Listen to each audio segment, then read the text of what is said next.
Karena itu hadirin dan pemirsa, saya ingin menyampaikan sebuah potret tentang ikhlas ini. Dulu ada cerita, kiai punya santri 2 orang. Satu namanya si Ali, satu namanya si Umar. Satu hari si Ali pergi ke kebun, nyabut singkong. Singkong tercabut, Ali melihat, ini singkong bagus sekali. Kalau dihadiahkan kepada Pak Kiai, senang hati beliau, tabarukan, cari berkah. Berangkat ke rumah Kiai bawa singkong. Sampai di rumah Kiai, Assalamualaikum Pak Kiai. Waalaikumsalam, Li. Ada apa? Dari kebun Pak Kiai, saya jabut singkong, bagus sekali, saya ingat sama Kiai. Doakan saya Kiai. Oh, bawa masuk ke dapur, Li. Ali masuk ke dapur, taruh singkong. Kiai bilang sama istrinya, Bu, Ali ini jauh-jauh datang kemari, hadiahkan kita singkong ini. Pulang kita kasih apa dia? Kata istrinya Kiai, Bang, ada seekor kambing di belakang, hadiah pengusaha tempo hari sama kita. Daripada di sini ada yang merawat, kan lebih baik dikasihkan si Ali. Siapa tahu dia pelihara berkembang biak jadi banyak nantinya. Jadilah itu. Ali permisi mau pulang, kata Kiai, Li, saya hadiahkan kau seekor kambing. Peliharalah, mudah-mudahan membawa berkah. Terima kasih Pak Kiai.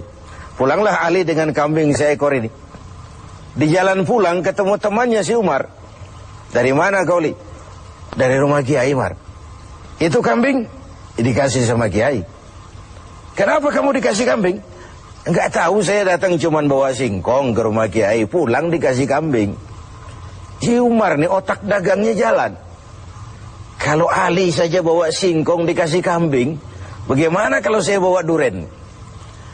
Jadi mampirlah si Umar ke pasar beli duren 3 buah. Dibawalah ke rumah Kiai. Kiai, Assalamualaikum. Ada apa, Mar? Duren Kiai, ikhlas karena Allah, ikhlas Kiai, silakan. Oh, bawa masuk ke dapur, Mar. Umar taruh singkong taruh duren di dapur. Kiai bilang lagi sama istrinya, Bu, Umar ini datang bawa duren lebih banyak dari yang dibawa si Ali. Kita kasih apa dia pulang? Kata istrinya Kiai, Abang nih kambing seekor pun sudah dikasih Ali, Bang. Sudah nggak ada apa-apa lagi di rumah. Gitu ya? Iya. Jadi macam mana? Kata istrinya Kiai, begini sajalah Bang.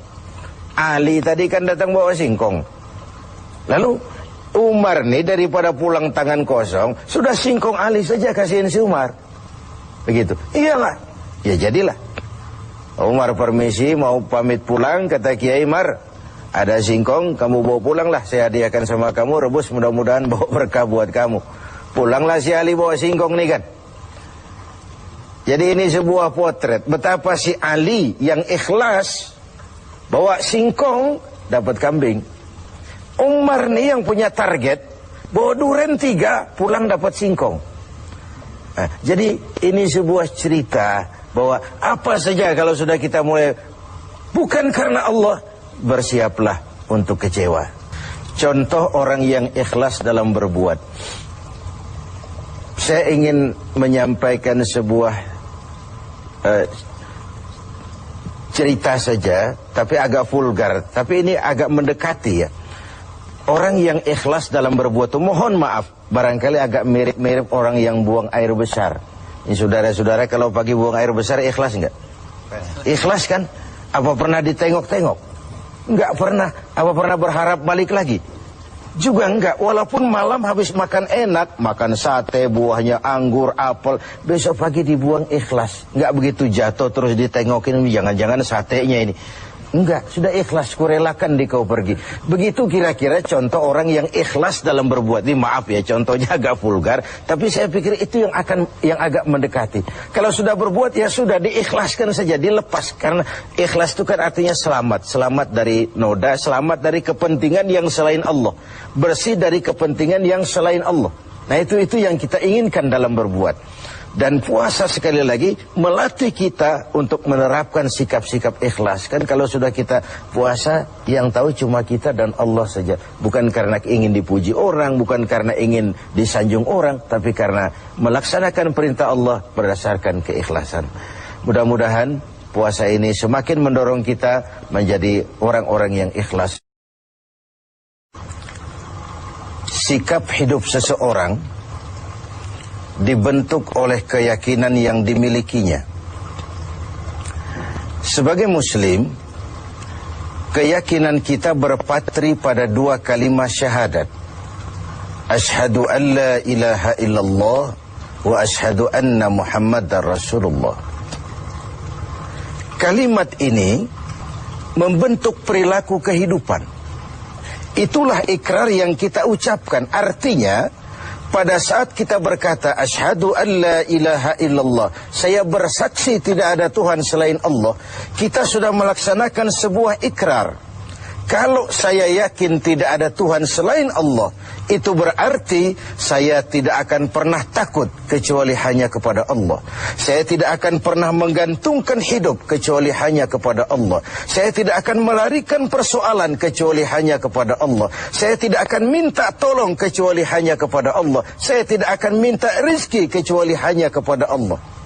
Berurat dan berakar itu di dalam hati, membentuk kepribadian dan mewarnai seluruh langkah kehidupan kita.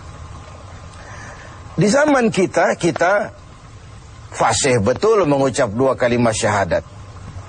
Tahlil pun lancar. Tetapi konsekuensi dari kalimat itu sering kita abaikan. Apalagi kita sedang berhadapan dengan zaman yang serba sulit seperti sekarang ini.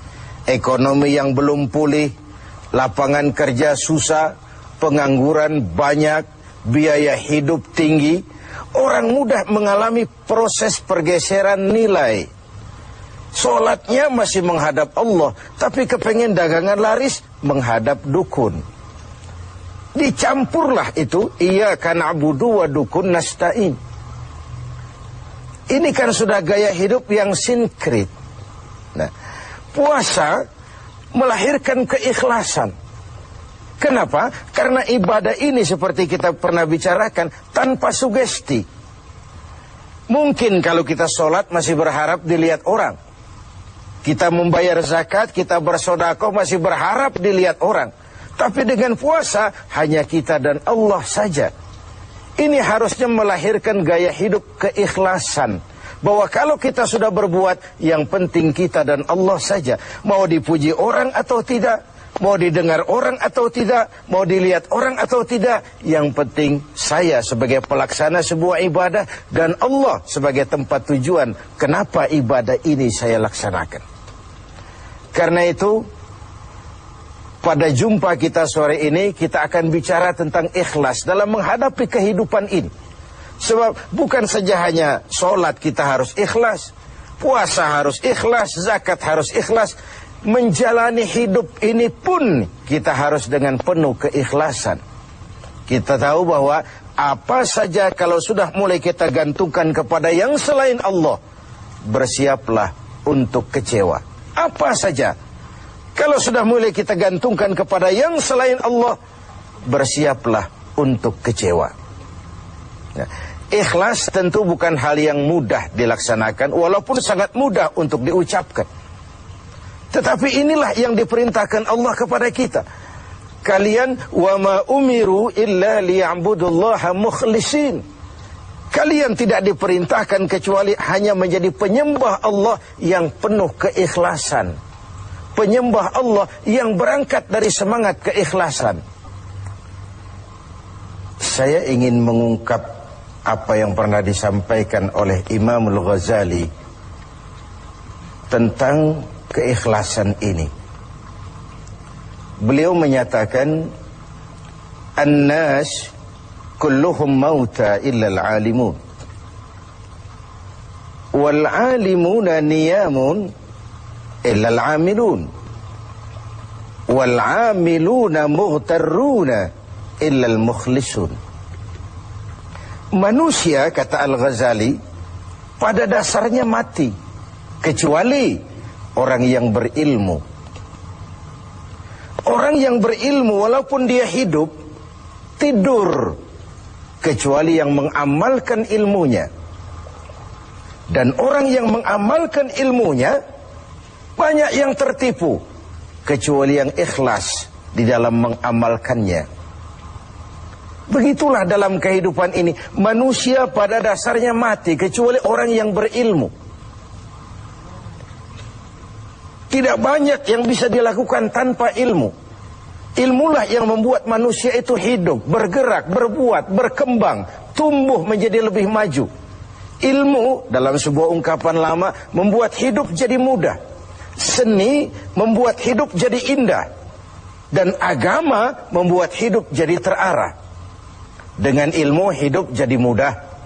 Apa yang hari ini terjadi di benua lain, hari ini juga kita tahu dari kamar kita. Dari kamar kita bahkan kita bisa ngobrol ke luar negeri. Itu kemudahan yang terjadi karena faktor ilmu. Dahulu tahun 50-an, orang kita kalau pergi haji ke Mekah 6 bulan. Kita sudah lupa dia baru pulang 6 bulan. Yang ada cuma kapal laut, sementara Mekah Madinah unta. Sekarang orang berhaji cukup 1 bulan. Kemajuan ilmu yang menciptakan Boeing memotong waktu 5 bulan. Ruang dan waktu sudah bukan masalah. Manusia mati kecuali yang berilmu. Orang yang berilmu, walaupun dia hidup, tidur kecuali yang mengamalkan ilmunya itu. Nah, orang yang mengamalkan ilmunya banyak yang tertipu. Merasa sudah banyak karyanya, sudah banyak ibadahnya, sudah banyak kebaikannya. Mereka banyak yang tertipu, illal mukhlisun, kecuali yang ikhlas di dalam mengamalkan ilmunya itu. Ikhlas itu, itulah ruh dari amal yang kita kerjakan. Amal tanpa ikhlas, jasad tanpa ruh, mati nilai amal kita. Nah, dan iblis itu luar biasa. Sehingga Nabi katakan, iblis masuk ke tubuhmu, menggodamu melalui saluran darahmu. Persempit jalan masuk iblis ke tubuhmu. Sahabat bertanya, dengan apa ya Rasul? Dengan zikir dan lapar. Saya ingin mengulangi hadis ini. Iblis masuk ke tubuhmu, menggodamu melalui saluran darahmu. Persempit saluran masuk iblis ke tubuhmu. Dengan apa ya Rasul? Dengan zikir dan dengan lapar. Jadi ketika kita melaksanakan ibadah puasa ini, kita mempersempit ruang gerak iblis. Itu makna bahwa kalau datang Ramadan, diikat setan dan iblis itu. Siapa yang mengikat? Ya kita sendiri. Dengan apa? Dengan ibadah puasa. Kita ikat dia, tidak berkutik memperturutkan hawa nafsu sebagai kendaraan utama si iblis tadi. Jadi kembali kepada soalnya, keikhlasan. Itulah nilai dari amal kita. Nah, iblis datang kepada setiap orang dengan bendera yang tidak sama. Iblis datang kepada orang kaya dengan bawa bendera bakhil. Iblis datang kepada penguasa dengan membawa bendera kezaliman. Iblis datang kepada para kiai dengan membawa bendera hasud, iri hati, dengki. Iblis datang kepada orang kaya dengan membawa bendera pelit, bin bakhil alias kikir. Strateginya berbeda, bergantung kepada yang didatanginya. Nah, kalau itu tidak terkena, ditanamkannya lah perasaan bangga. Amalmu sudah banyak, kebaikanmu sudah banyak. Dihilangkanlah keikhlasan kita.